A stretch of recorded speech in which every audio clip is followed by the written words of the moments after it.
నమస్తే, welcome to DD9 వార్త. నేను పవన్. అంటే రాష్ట్రం మొత్తం ఒకే వార్త ఎక్కువ సర్క్యులేట్ అవుతుంది. ఒకటి, హైదరాబాద్లో అయితే బై ఎలక్షన్స్కి స్పీకర్ గారు ఇచ్చిన నోటీసులు అయితే, మరోవైపు తెలంగాణ రాష్ట్ర వ్యాప్తంగా రైతులంతా ఆందోళన వ్యక్తం చేస్తున్నారు కాంగ్రెస్ పార్టీకి. ఎందుకు?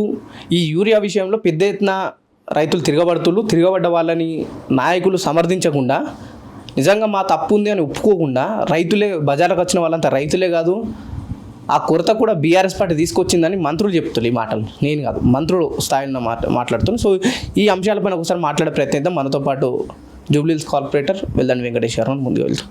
అన్న నమస్తే. నమస్తే అన్న. ప్రధానంగా తెలంగాణ అనే నినాదం తీసుకుంటే రైతులు గుర్తొస్తారు. యూరియా కోసం ఇబ్బందులు పడుతున్నారు. మీరు కూడా అక్కడికి వెళ్ళి పర్యవేక్షించి వాళ్ళకు తోచిన సాయం చేసిళ్ళు.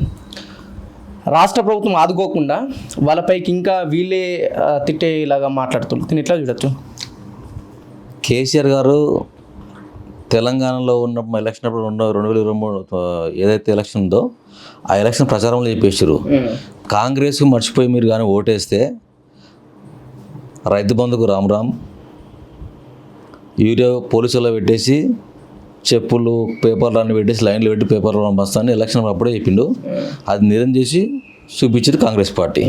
బరాబర్ చెప్తా ఉన్నా, కాంగ్రెస్ పార్టీ అంటేనే కష్టాలు ఉంటాయి ఖచ్చితంగా. ఎందుకంటే గ్రామాలలో ఇప్పుడు ఏ యూరియా షాపుల కాడ చూసుకున్నా, కేంద్రాల కాడ చూసుకున్నా వందల కొద్ది మంది, వేల కొద్ది రాత్రి పడిగాపులు కాస్తూ ఉంటారు. కానీ ఎందుకు అర్థమవుతుందో నాకు అర్థమవుతలేదు. అక్కడ కేంద్ర ప్రభుత్వం, ఇక్కడ రాష్ట్ర ప్రభుత్వం కానీ వాళ్ళు ఆల్రెడీ ఇక్కడ కేంద్ర ప్రభుత్వానికి 8 మంది ఎంపీలు ఇచ్చారు, రాష్ట్ర ప్రభుత్వానికి 8 మంది ఎంపీలు ఇచ్చారు. కానీ ఈ ఎంపీలు కూర్చొని ఇప్పుడు మన దాకా నేను పార్లమెంట్ జరిగింది ఆల్రెడీ. ఒక్కసారి ఎవరన్నా మాట్లాడారు, దాని గురించి మాట్లాడారా? ఎవరు కూడా మాట్లాడలేదు, కనీసం మాట్లాడలేదు. మరి ఇక్కడ రేవంత్ రెడ్డి గారు రోజు తిరుగుతూ ఉంటాడు సిటీలో. కానీ ఒక్కసారి రైతు అందరిని కూర్చొని ఆ కోఆర్డినేట్ చేసుకుని, రైతు అయితే ఆ మినిస్టర్ శాఖ ఉందో ఆ మినిస్టర్ శాఖను పిలుచుకొని కూర్చొని ఎందుకు ఈ పరిస్థితి వస్తూ ఉంది, దేనివల్ల వస్తూ ఉంది అని చెప్పేసి, మూలతో ఢిల్లీ పోతున్నావు కదా, ఎందుకు ఈ రైతుల పట్ల నీకు చిత్తశుద్ధి ఉంటే ఆ పరిస్థితి ఎందుకు వస్తూ ఉంది, మనకి ఎన్ని టన్నులు కావాలి, ఎన్ని టన్నులు ఇస్తూ ఉన్నారు ఇప్పుడు క్లారిటీ లేకుండా వెళ్తూ ఉంది. ఇప్పటికైనా రేవంత్ రెడ్డి స్పందించి ఆ రైతులను ఏమవుతుందో ఆ రైతులను తక్షణమే ఆదుకోవాలని బీఆర్ఎస్ పార్టీ డిమాండ్ చేస్తూ ఉన్నాను. మా పార్టీ నాయకులు పోతూ ఉంటే ఏదో బీఆర్ఎస్ పార్టీ డ్రామాలు అంటుంది. రైతు మీరు కూడా అక్కడక్కడ గ్రామాల్లోకి వెళ్ళారు, రైతుల వాళ్ళ కష్టాలు చూసి. సో వెళ్ళినప్పుడు వాళ్ళు ఎట్లా స్పందిస్తున్నారు అంటే, ఒకవైపు పొన్నం ప్రభాకర్ మంత్రి స్థాయిలో ఉంటే కూడా మీ లాంటి నాయకులు మీరు వెళ్ళినప్పుడు కూడా అంటే మీరే కావాలని కృత్రిమ కొత్త ఏర్పాటు చేస్తున్న ఒక నినాదం కూడా ఇస్తున్నారు వాళ్ళు. దాని ఎట్లా చూడండి. నేనేమంటే, రైతులకు పాస్బుక్లు ఉంటాయి, రైతులకు వాళ్ళ రైతుల కథలను వెళ్తుంది, వాళ్ళ ఇంటెలిజెంట్ రిపోర్ట్ ఉంది, వాళ్ళ మీడియా ఉంది, మొత్తం పోయి కూర్చొని వాళ్ళు చూసుకోమని చెప్పండి. వాళ్ళ రైతులకు తెలుసు కదా, ఇప్పుడు వందల కొద్ది వేల కొద్ది రాత్రి పగులు పడిగాపులు వస్తూ ఉంటారు కదా, పొద్దుగా లోపల చెప్పులు గిప్పు మొత్తం లైన్లో పెట్టి బారులు తిరుగుతూ ఉంది, కళ్ళకి కనిపించట్లేదు వీళ్ళకి. అది తెలంగాణ మొట్టమొదటిసారి మీరు చూసారు కదా, ఎట్లా అనిపిస్తుంది? కేసీఆర్ మొట్టమొదటి చెప్పిండు, 10 ఏళ్ళు మనం 10 ఏళ్ళు ఎట్లా చేసినామో ఇప్పటిదాకా యూరియా విషయంలో ఇప్పుడు కొలత లేకుండా ఉన్నారు. కేసీఆర్ చేస్తే కాంగ్రెస్ పార్టీ రాగానే మొత్తం యూరియా కొలత వస్తుంది, కరెంటు పోతుంది, రైతు బంధు రామ్ రామ్, ఇది మన దళిత బంధుకు జైభీమ్ అని చెప్పిండు. యథావిధిగా అలా అదే చేసారు. ఇప్పటిదాకా ఏదో 6 గ్యారెంటీలు అని చెప్పేసి ఆ ప్రీ బస్ ఒకటి పెట్టారు. కొన్ని రేషన్ కార్డులు, మన ఎగ్జాంపుల్ చెప్తాను, ఇక్కడ ఖైరతాబాద్ కాన్స్టిట్యున్సీలో 19,000 రేషన్ కార్డులు అప్లికేషన్లు వస్తే, ఇక్కడ ఎగ్జాంపుల్ చెప్తున్నా, ఆడిచ్చిన 578 కొత్త కార్డులు, 14 కార్డుల పేర్లు ఎక్కినాయి. వాళ్ళు ఏం చెప్తా ఉన్నారు, అక్కడ నిరంతరం ప్రక్రియ అంటుంది కదా, రమ్మని నా ముందుకు రమ్మని, నిరంతర ప్రక్రియ 100 కొద్ది కంప్లీట్ మా ఆఫీస్లో ఉన్నాయి, పోయి ఇప్పి అని చెప్తా ఉన్నాను. ఎందుకు డ్రామాలు చేసుకుంటాన్ని పబ్లిక్ని మైపరిచేసిన అంటే పబ్లిక్ మాయ మాటలు, కలబోలు మాటలు చెప్పేసి ఒక 4 ఇవ్వాలి, పొందించని చెప్పుకోవాలి. అంతమించి ఇప్పటిదాకా ఈ ప్రభుత్వం చేసిందంటే ఏం లేదు. ఆ సన్న బియ్యం అని పెట్టారు తప్ప మిగతా సన్న బియ్యం ఆ ప్రీ బస్సులలో ప్రజలు కొట్లాడుతూ ఉన్నారు, సీట్లు లేక ఇబ్బంది పడతాను. మన రాఖీ పండుగ అప్పుడు ఎంతమంది ఇబ్బంది పడతామని చూస్తూ ఉన్నాం. కానీ ఇప్పటికైనా ప్రభుత్వం తక్షణం స్పందించి, ముఖ్యంగా ఫస్ట్ ఎందుకంటే అన్నం పెట్టే రైతు కాబట్టి రైతులు తక్షణమే ఖచ్చితంగా ఆ రైతులను ఖచ్చితంగా ఏదైతే ఎరుకొరత లేకుండా చూడాల్సిన బాధ్యత ఈ రాష్ట్ర ప్రభుత్వం పైన ఉంది, ఇవ్వాల్సిన బాధ్యత కేంద్ర ప్రభుత్వం పైన ఉంది. ఇద్దరు కోఆర్డినేట్ చేసుకొని పిలిచి మాట్లాడాలని డిమాండ్ చేస్తూ ఉంది. నిన్న ఉస్మానియా యూనివర్సిటీకి రేవంత్ రెడ్డి గారు వెళ్ళిండు. ఈ యూరియా కొరత తర్వాత మొట్టమొదటిసారి ఒకసారి స్పీచ్ ఇచ్చాడు. కానీ అక్కడ కూడా రైతుల విషయం చర్చించకుండానే మళ్ళీ గత ప్రభుత్వంలో ఉన్న నాయకుల్ని, సీఎం గారిని తిట్టడం జరిగింది. సో ఎట్లా చూస్తారు? నేను ఉస్మానియా యూనివర్సిటీకి వెళ్ళింది కదా, ఎవరున్నారా? విద్యార్థులు ఉండరా? కంచెలు కట్టి బారిగేట్లు పెట్టేసి విద్యార్థులు మొత్తం లాకులు పెట్టేసి లోపల తాళాలు పెట్టేసి వీళ్ళ కొంతమంది కోఆర్డినేటర్ వీళ్ళకి అనుగుణమైన స్టూడెంట్స్ పెట్టుకొని కొంతమంది నాయకులు చేసింది తప్ప వాళ్ళు ఎంతమంది ఉండరు కూడా అందుకు బారిగేట్ పెట్టాల్సి వచ్చింది. గతంలో సీఎం పోయిండు స్టార్టింగ్లో సెక్యూరిటీ లేకుండా పోయింది కదా, సెక్యూరిటీతో నువ్వెందుకు పోయిన వరకు ఇప్పుడు సెక్యూరిటీ ఓపెన్ ఇప్పుడు వెళ్ళు, ఆ బారిగేట్లు వద్దు ఏమొద్దు. అంటే మళ్ళీ వచ్చేసరికి సెక్యూరిటీ ఉండదు, పోలీసులు ఉండదు, ఎవరు ఉండదు అని ఇక మళ్ళీ రేవంత్ రెడ్డి అక్కడ అడిగే పెట్టాడు, రాసి పెట్టుకో. ఈ 2 ఏళ్ళు అయిపోయింది కదా, ఇంకా 3 ఏళ్ళు ఉందా, 3 ఏళ్ళు మళ్ళీ అక్కడ అడిగే పెట్టాడు ఖచ్చితంగా. ఆల్రెడీ అలా ఎమ్మెల్సీ ఎవరైతే అద్దంకి దగ్గర పోయిండో ఏమని అడిగి విన్నారు కదా, మనం సోషల్ మీడియా చూసినాం కదా. ఒక్క ఆన్సర్ కానీ రీజన్ ఉందా వాళ్ళ దగ్గర ఉందా? ఆయన ఎమ్మెల్సీ కదా, ప్రభుత్వం పట్ల చెప్పాల్సిన బాధ్యత ఉంది కదా.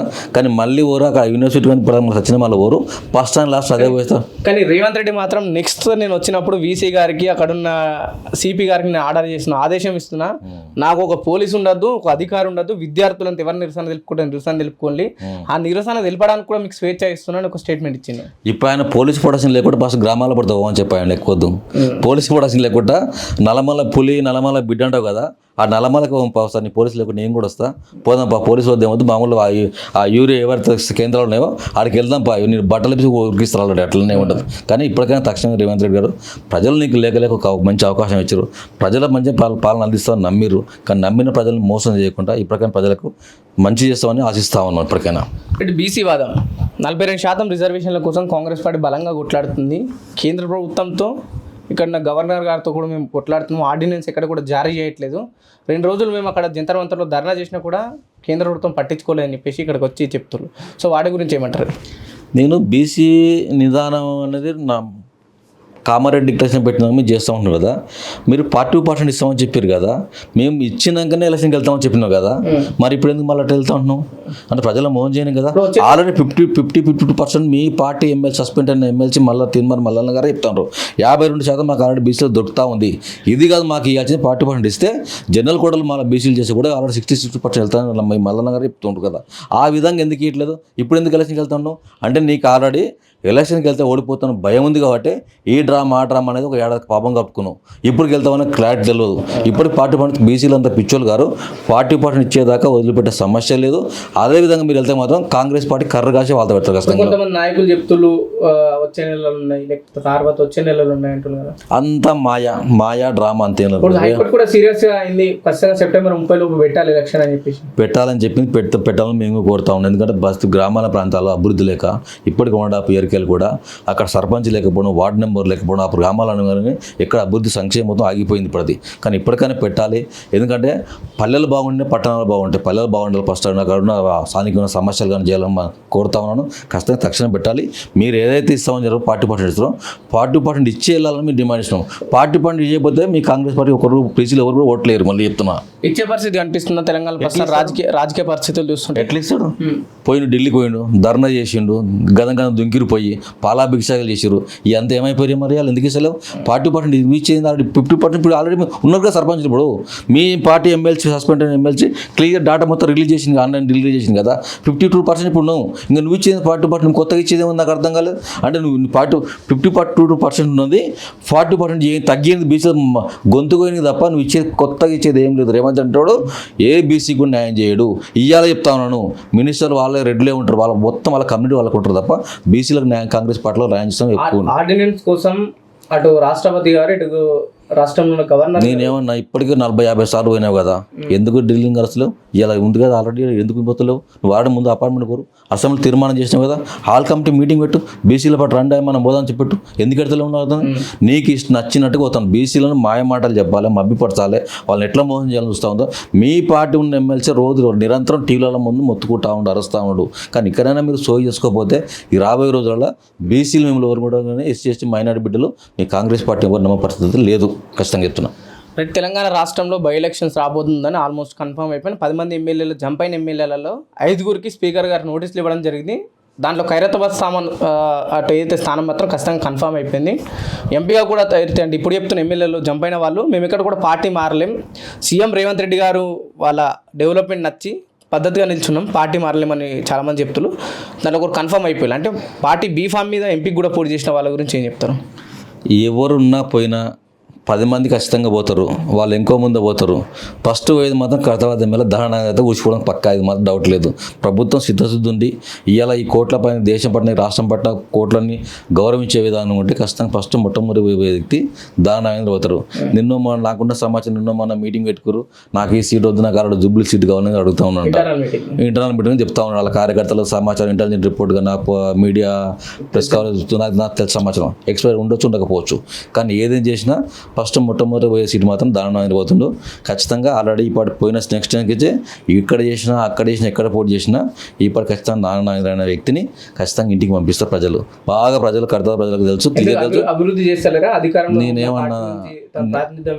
నేనేమన్నా అంటాం ఇప్పుడు ఒకటి 21 నెలలు సుమారుగా అవుతుంది ప్రభుత్వం వచ్చి, పార్టీ మారి కూడా వచ్చిన నెలలకే పార్టీ మారిన ఆయన 21 నెలలకి వెళ్ళి ఏ రోజన్నా ఒక రివ్యూ మీటింగ్ పెట్టి రేషన్ కార్డులు ఇచ్చి మీకు హైదరాబాద్ ప్రజలకు నేను అదే కడదరాలో రేషన్ కార్డులు ఇస్తే 19,000 అప్లికేషన్లు వస్తే ఇచ్చింది 570 కార్డులు కొత్త కార్డులు, 14 చిల్లర కార్డు పైచిల్ కార్డులు పేర్లు ఎక్కినాయి. ఆ రోజు నేను ప్రశ్నిస్తాను మైకి ఏమంటే నా మీదకి దాడి చేయడానికి వచ్చారు వాళ్ళు క్లియర్గా. ఈ ప్రజలకు చెప్పాల్సిన బాధ్యత నా పైన ఉంది. ఈ కర్తవ్య ఒక బీఆర్ఎస్ ఓటర్గా బీఆర్ఎస్ కార్యకర్తగా ఈ కర్తవ్య కాన్స్టిట్యూన్సీలో చెప్పాల్సిన అవసరం నా పైన ఉంది. కాబట్టి నేను నాకు మైకి ఇవ్వండి. ఒక ప్రభుత్వ అధికారులతోని ఒక ఐపీఎస్ ఐఏఎస్ ఆఫీసర్తో 10 ఏళ్ళు మీరు ఒక రేషన్ కార్డు ఇవ్వాలని చెప్పేసి మా ఎమ్మెల్సీ సిస్టమ్ అన్న ఎమ్మెల్యే ప్రశ్నించి మేము అందరం గట్టిగా ప్రశ్నించి 6,45,000 ఓటు ఇచ్చిన రేషన్ కార్డులు ఇచ్చి డేటా చూపిస్తే అప్పుడు నోరు మూసుకున్నారు, వాళ్ళు మూసుకున్నారు. నేనేం చెప్తాను ఇక స్థానికంగా ఉన్న ఒక కార్పొరేటర్, ఒక ప్రజాప్రతినిధిని, ఒక కర్తవ్య కౌన్సిల్ ప్రజాప్రతినిధి, ఒక జూబ్లీస్ కార్పొరేటర్ని నాకు ఏమంటున్నాను, నాకు మైక్ ఇవ్వండి. నువ్వు చెప్పేది రైట్ అని నేను చెప్తా. మీరు 100 మంది మీ స్టేజ్ పైన ఉండొచ్చు కాక, మీరు ఎంతమంది ఉండొచ్చు కదా, స్థానికంగా సమస్యలు నాకు తెలుస్తాయి కదా. ఇవాళ గెలిచి 20 నెలల లెక్క నువ్వు బయటికి వెళ్ళలేదు. ఏనాడు ఒక బస్సుకు పోయి వాళ్ళ బాధ చూడలే. నీకేం తెలుస్తుంది బాధ? వాళ్ళ బాధ నాకు తెలుస్తుంది, ప్రజల బాధ. ఇక్కడ నాకు చెప్పుకుంటారు అది. మన విపరీతంగా వర్షాలు పడ్డాయి, మేము అక్కడక్కడ సోషల్ మీడియాలలో చూసాం, మీరు ఆ బస్సులో తిరుగుతులు. సో వాళ్ళు అంటే కనుక్కున్నారు ఎమ్మెల్యే గారు వచ్చారా లేకపోతే అక్కడ ప్రభుత్వం నుంచి దాకా ఇన్ని వర్షాలు పడ్డా ఏ వర్షం పడ్డా ఒక్కరోజు కూడా ఎమ్మెల్యే మీ పేపర్ కట్టింగ్ ఉంటే వాళ్ళ కార్యకర్తలు చెప్తా ఉన్నాను, పెట్టండి చెప్తున్నా. ఇప్పటిదాకా ఏ బస్సుకి పోయి కూడా కనీసం ఈ బస్సులో బాగుందా లేదా, మనుషులు పిల్లలు కొట్టుకపోతుంటే కూడా కనీసం పట్టించుకున్న పాపానం లేదు. పక్కనే ఉంటుంది మాకు బీజాన్ నాలుగు కొట్టుకపోయి మొత్తం బుడదలతో నీళ్ళ దిగడం మీద నడిచినాం. అక్కడ హైడ్రా రంగనాథ్ గారు మా కంటెంట్ మేము వినేసి ఆయన రంగనాథ్కి వచ్చేసి చూపించేసి 45 లక్షల టెండర్ కూడా ప్రాసెస్లో ఉండాలి. ఒక టెండర్ రీకాల్ అయితే కూడా మళ్ళీ టెండర్ వేయడం జరిగింది. ఎమ్మెల్యే ఇక్కడ పనిచేయడండి, ఎమ్మెల్యే పనిచేయడు. ఆయన ఓన్లీ ఓట్ల మాత్రం బుధాల మీద చేతులు వేస్తాడు. నీకేం కావాలో నేను చూసుకుంటాను అని చెప్తారు తప్ప, ఓట్లు వేసుకొని గట్టెకి బయటపడదు తప్ప ఎమ్మెల్యే అనే వ్యక్తి ఏ ఒక్కరు కూడా పనిచేయడు. ఇప్పటిదాకా చెప్తాను, ఇది రేషన్ కార్డులు ఇచ్చి అయిపోయింది. 19,000 కార్డుల అప్లికేషన్ నా దగ్గర ఉన్నాయి. అవి ఎంత ఇప్పుడు ఒక ఎంఆర్ఎం పిలిపి దాని సంబంధించిన అధికారులు పిలిపి రివ్యూ వాడుకు మీటింగ్ పెడతాం. చాలామంది ఎదురు చూస్తున్నాను కదా, అది అయిపోయింది. ఇంకా పింఛన్లు ఇస్తా అంటున్నాం కదా, పింఛన్ ఒకసారి రివ్యూ మీటింగ్ పెట్టేద్దాం రండి. ఇందిరా మీరు అంటారు కదా, ఇందిరా మిల్లు ఇస్తా ఉంటారు. ఇందిరా చాలా వరకు కూడా ఆల్రెడీ ఏమంటారు ఎక్కడ స్టార్ట్ కాలేదు. అంటే వాళ్ళు అపోహలు పెడతారు కదా, సిస్టంలో ఆన్లైన్లో ఆగింది, జిహెచ్ఎంసీ పెండింగ్ ఉంది అని చూపిస్తూ ఉంది. అవన్నీ రివ్యూ మీటింగ్ అవసరం కదా. నువ్వు స్థానిక ఎమ్మెల్యే కదా, ఈ ప్రజలను గెలిపించుకురా, నువ్వురా అధికారులు తీసుకుంటారా, మేము వస్తాం, ప్రజలు వస్తారు. ప్రజల సమస్యలు వాళ్ళ బాధ తెలిసే బాధ్యత నీ పైన మా పైన ఉంది.